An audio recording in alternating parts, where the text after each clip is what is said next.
Right, you've now got no excuse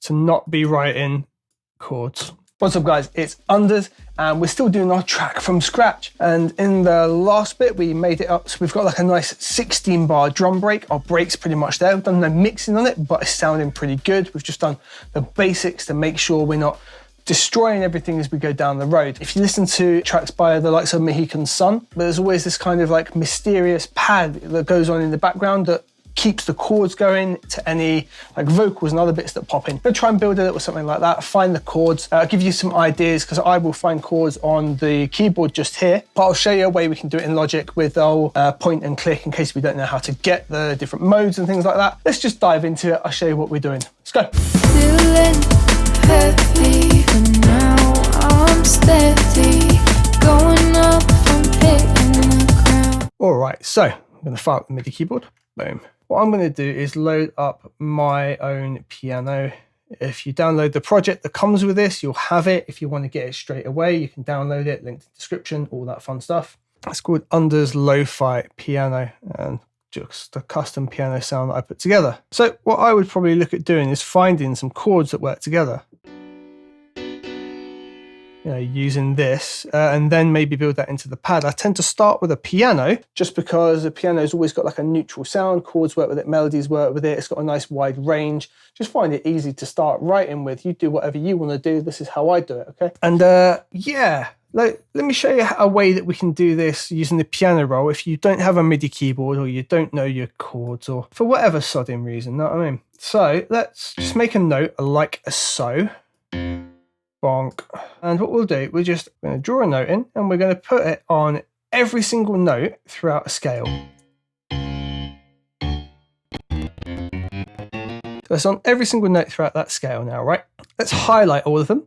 Now over here, we've got scale quantized on the left. We're going to leave it on major because we're in F sharp major. And we're going to switch this to F sharp like it's already been. And we're going to hit quantize, boom. And there we go. So that's now stuck a note on every single note in that scale for us rather than everything. It's going to sound terrible, but that's not to worry about right now. Now what we need to do here, we're going to copy this. As you can see, it's leading off of C sharp. So we're just going to copy that up to C sharp. We'll do the same again.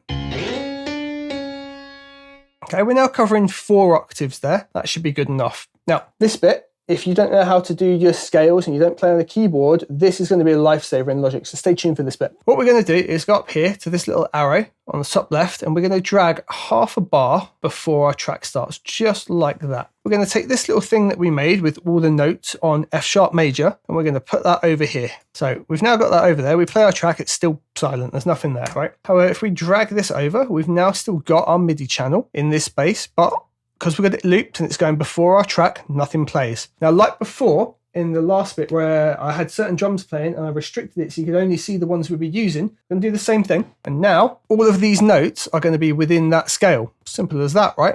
How easy is that? So now, we can make chords pretty damn easily. So let's say we wanted to lead and make a chord off of F sharp. Okay, we're going to go there.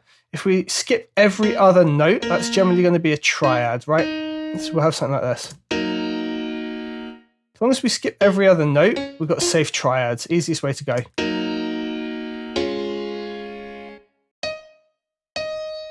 Right, you've now got no excuse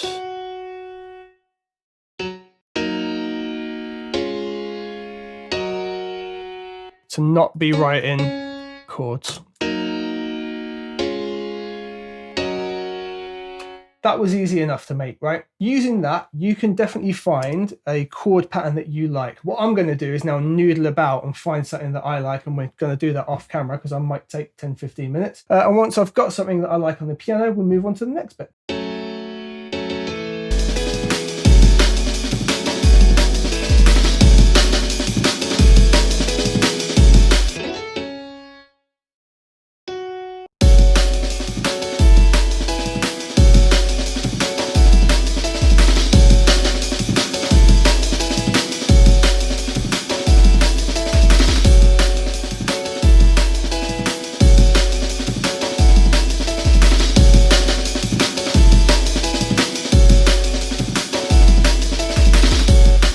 this is what we got now. Not too sure about the rhythms, but we'll figure it out. Now, I'm probably not going to use the piano as it is now. I'm looking to build some kind of pad sound, so we're probably going to use Alchemy, but we're going to leave that there for now. Like I said before, I tend to keep just about everything in. What I'll do is just highlight these, and I'm just going to hit mute up here, up in Inspector, and just leave it there for the time being. That way I've also got the chords there that I started with, and they're always going to be there for us in the track, just muted for the time being.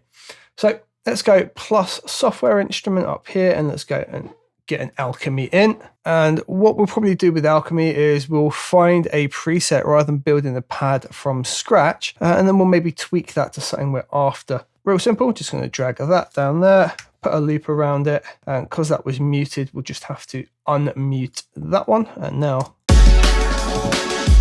got a horrendous noise. And what we need, we're just going to go pads over here, and there's about 1 million pads, and they're starting at the top and going down. I'm going to go to the bottom.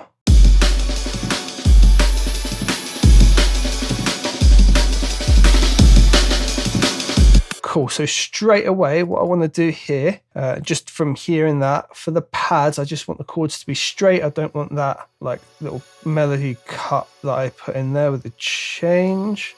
So let's just bring those so the chords run right the way through. Why does it look like it's highlighting everything? How strange, whatever, your logic, you do your thing. Okay.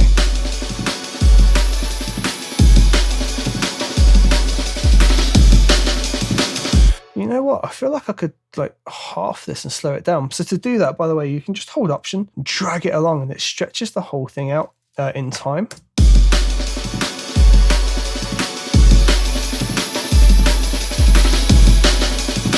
Okay, let's find something we like.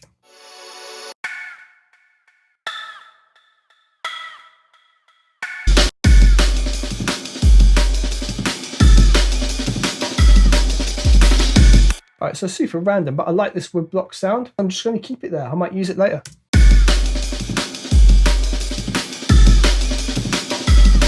So to duplicate our channel, we'll just do Command and D. Boom, that'll duplicate it for us. Let's bring that down. I'm going to mute this for the time being.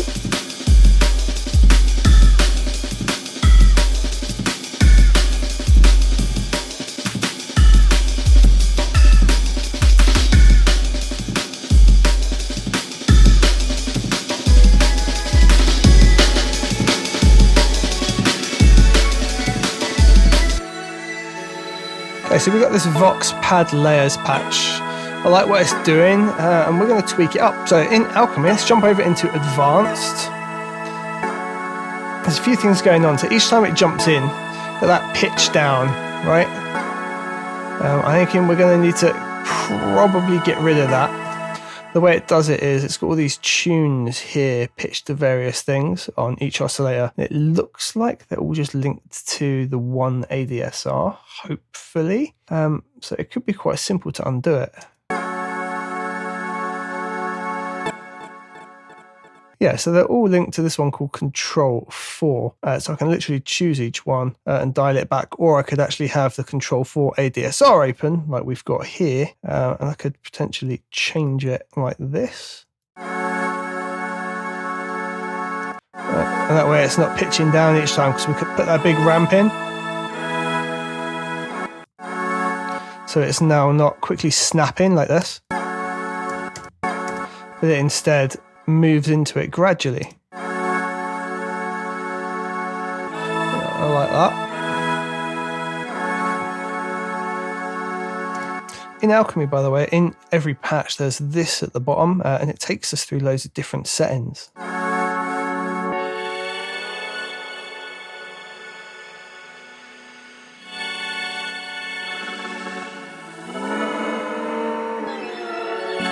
Right pad's where we're going to stick for this one, mate.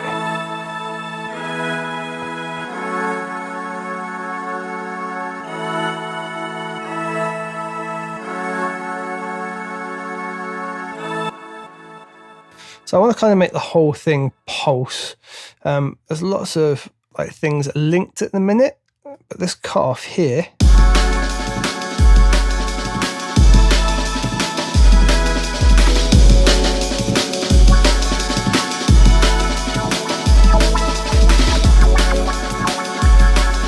That can let us have a little bit of fun. So I'm just going to select it here. So it now says like target filter cutoff 1. It's got a velocity trigger on it at the moment to open it. Not too interested in that. So let's get rid of it and assign an LFO to it. Let's do a brand new LFO. It'll make us one over Ha. And now it's just going to wobble. Not entirely what we're after though, so we need to configure the LFO a touch, and we're going to also bring this right down and change the depth. So we get an idea of how far we want it to go.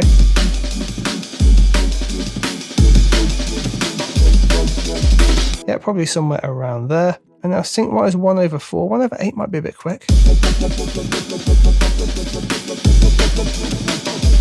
Might be quite fun to automate this actually. We'll give that a bash, I reckon. And we're going to take the res down ever so slightly. Instead of this being clean as well, I'm going to change it to a 24 dB slope. We're edgy, so we can add a little bit of drive.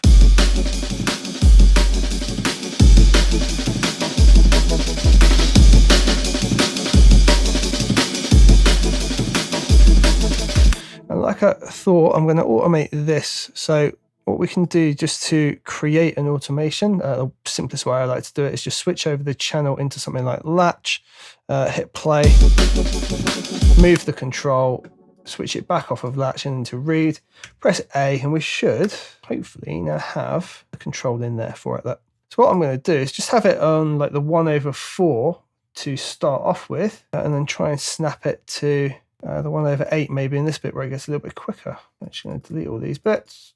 Double tap T, just make sure you're on your pointer tool, hold shift, select the points you want to get rid of, backspace, delete them. Okay, so let's have alchemy up so we can see what we're doing. So we want that to be on like 1/4, so we want to bring that down. Annoyingly it's in hertz, but there you go, that's life.